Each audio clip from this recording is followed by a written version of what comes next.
নমস্কার বন্ধুরা, বং life with গার্গির নতুন একটি ব্লগে আপনাদের অনেক স্বাগত জানাই। আপনারা দেখতেই পেয়েছেন যে আমরা টাকির হোটেল সোনার বাংলাতে ছিলাম এবং আজকে আর কি হোটেল সোনার বাংলা থেকে একদম চেক আউট করে বেরিয়ে পড়ছি। আর বৃষ্টি পড়ছে, বৃষ্টি স্নাত ওয়েদারে আমরা এবার এগিয়ে চলব টাকির রাজবাড়ি ঘাটের উদ্দেশ্যে এবং সেখান থেকেই আমরা টাকির যে সাইট সিনগুলো আছে সেগুলোকে টুকটাক করে কভার করার চেষ্টা করব। খুব বেশি সময় আমাদের হাতে নেই, যেগুলো তার মধ্যে থেকেই আমাদের আর কি সময়ের মধ্যে আর কি কুলোবে সেগুলো আমরা দেখার চেষ্টা করব। সেই জন্য আমরা এখন এগিয়ে চলেছি রাজবাড়ি ঘাটের দিকে। যারা একদিনে এসে টাকি ওয়ান ডে আউটিং করতে চান তারা কিন্তু এই ব্লগটি দেখলে উপকৃত হবেন, কারণ এই ব্লগে আমি কোন কোন জায়গাগুলো দেখব এবং কিভাবে দেখব, কোন বাহনে চড়ে, সেগুলো সমস্তই কিন্তু আছে ব্লগ জুড়ে।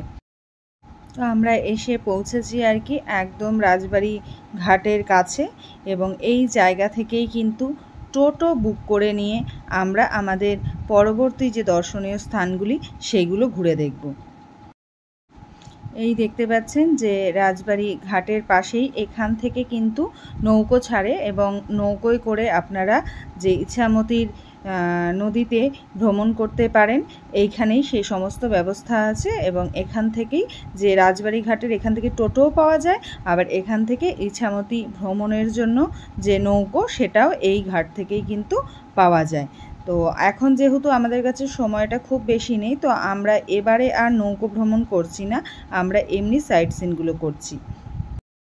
আমরা দাম দর করে টোটোর সাথে কন্ট্যাক্ট করে আর কি উঠে পড়েছি টোটোতে। এখানে যারা টোটো চালক আছেন তারা আপনাদের একটা এরকম সাইট সিনের তাদের কাছে পোস্টার আছে, বিভিন্ন যে সাইট সিনগুলি সেই অনুযায়ী তারা মাথাপিছু একটা দর বলেন আর কি।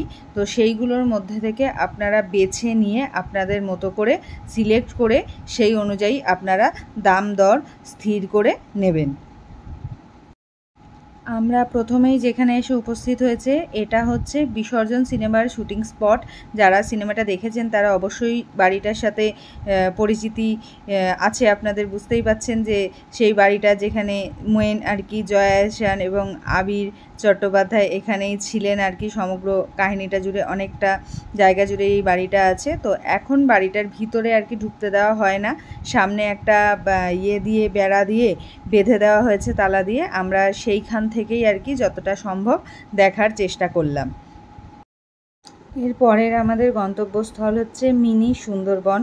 তার জন্য এখানে আগে চেকপোস্টে আসতে হবে এবং সেখান থেকে আপনাদের সচিত্র পরিচয়পত্র সেখানে জমা রেখে তারপরে এসে একটি টোটোতে বা ভ্যানে উঠতে হবে। সেখান থেকে 10 টাকা দিয়ে তারপরে তারা এসে আপনাকে এইরকম জায়গায় নামিয়ে দেবে। সেখান থেকে পায়ে হেঁটে আপনাদের প্রবেশ করতে হবে মিনি সুন্দরবনে। এই যে টিকিট কাউন্টার দেখলেন, ওখান থেকে টিকিট কাটতে হবে। টিকিটেরও মূল্য 10 টাকা করে। তো সেগুলো দিয়ে তারপরে আমরা এই যে প্রবেশ করছি মিনি সুন্দরবনের দিকে। চারিদিকেই একদম সবুজ গাছপালাতে ভরপুর, দেখতেই পাচ্ছেন। আর এখন যেহেতু বর্ষাকাল আরও যেন লাশ গ্রিনারি চোখে পড়ছে। এই রকম একটা আর কি ব্রিজ মতো আছে আর এই চারপাশে হচ্ছে মিনি সুন্দরবনের যে গাছপালা, আর এটা হচ্ছে আপনাদের মানে কৃত্রিম, মানুষ তৈরি করেছে, ঠিক আছে। তো যাই হোক, চলুন আস্তে আস্তে আমরা মিনি সুন্দরবনে প্রবেশ করি এবং কি কি এখানে ম্যানগ্রোভ অরণ্য আমরা দেখতে পাই, কি ম্যানগ্রোভ প্রজাতির গাছ আমরা দেখতে পাই সেগুলো দেখব এবং আপনাদেরকেও সাথে করে অবশ্যই দেখাবো আর চেনাবো। তাহলে চলুন আস্তে আস্তে আমরা কিন্তু প্রবেশ করছি মিনি সুন্দরবনের ভিতরে। খুব একটা বেশি ভিড় নেই। এই যে এখানে দেখতে পাচ্ছেন বান গাছ, এটা লেখা রয়েছে বান গাছ। বান গাছ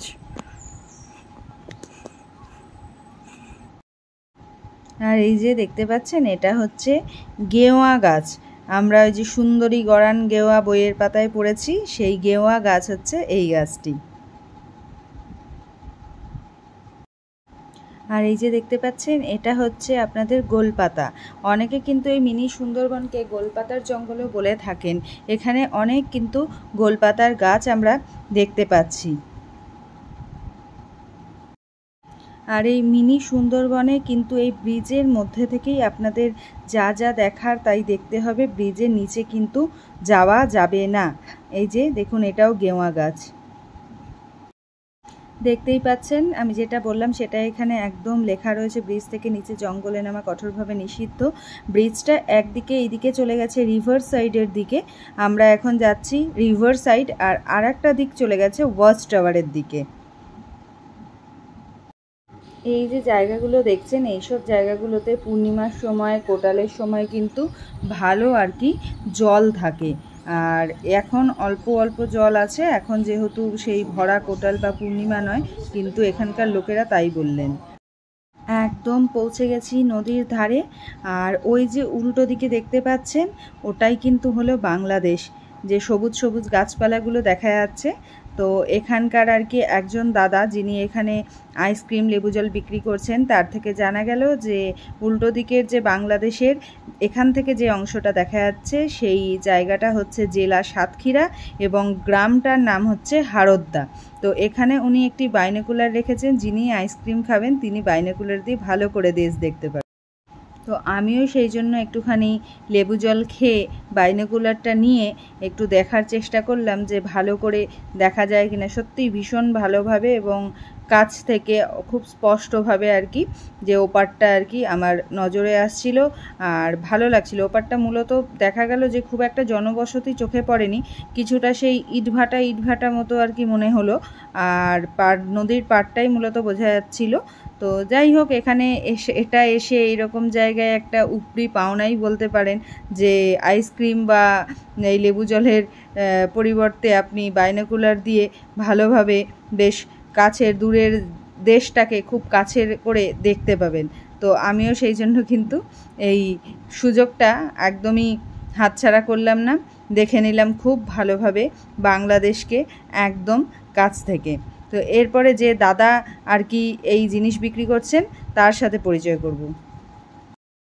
তো আপনারা দেখতে থাকুন, আসতে থাকুন, আমার সঙ্গে দেখা হয়ে গেলে বাকি আনন্দ আমি দিয়ে দেবো। এই হচ্ছে আমার ছোট্ট দোকান, 10 টাকা দিয়ে যে লেবু জল খাবে তার জন্য ডিসকাউন্ট আছে। বাইনোকুলার বর্ডারটা ক্লিয়ার ভাবে দেখতে পারবেন।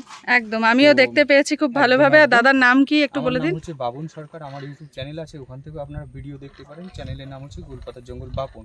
আচ্ছা, গোলপাতার জঙ্গল বাপন পাওয়া যায়, যেটা হচ্ছে কোনো অমাবস্যা পূর্ণিমা কোটাল দিন আসলে কিন্তু পুরো জঙ্গলটা জল থাকে।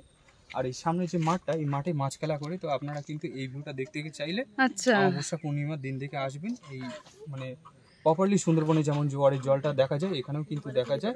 আচ্ছা, তো সবাইকে নমস্কার, আমার তরফ থেকে শুভেচ্ছা গোলপাতার জঙ্গলে। ধন্যবাদ। একদম, থ্যাংক ইউ বাবনদা। এই জায়গায় আসতে গেলে কিন্তু এটা যেহেতু 0 পয়েন্ট এলাকা, আর এটার টাইম হচ্ছে যে সকাল 7টা থেকে 5:30-র মধ্যেই কিন্তু আপনাদের আসতে হবে।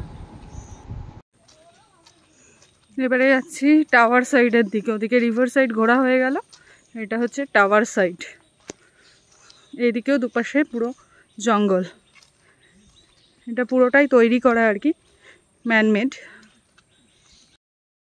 একে একে আমরা সকলে আর কি এই সিঁড়ি দিয়ে ওয়াচ টাওয়ারের ওপরের দিকে উঠছি আর কি, যতটা এখানে ওঠা যায়। তো উঠে ওপরের ভিউটা কেমন এই যে দেখাচ্ছি আপনাদের। দেখুন চারপাশটা পুরোই একদম জঙ্গল আর জঙ্গল, সেটাকে ভেদ করে যে নদী বা কিছু সেটা কিন্তু নজরে পড়ছে না, এতটাই আর কি উঁচু জঙ্গল। যাই হোক, একদম ওপরটায় ওঠা গেল না, যতটা অবধি এখানে ওঠার আমাদের পারমিশন আছে ততটাই আমরা উঠলাম। এবং দেখতেই পাচ্ছেন পুরো টিম সবাই উঠে ক্লান্ত হয়ে গেছে এবং সবাই চারপাশটা একটু ঘুরে দেখছি। তো চলুন আজকের ভিডিওটা তাহলে এই পর্যন্ত এখানেই শেষ করছি। এরপরে আর কি আমরা দেখলাম সেগুলো দেখার জন্য অবশ্যই চ্যানেলে চোখ রাখবেন, পরের ভিডিওতে সেগুলো নিয়ে আসছি আপনাদের কাছে। ততক্ষণের জন্য আপনারা সকলে খুব ভালো থাকবেন, সুস্থ থাকবেন, দেখা হচ্ছে পরের ব্লগে। ততক্ষণের জন্য টাটা।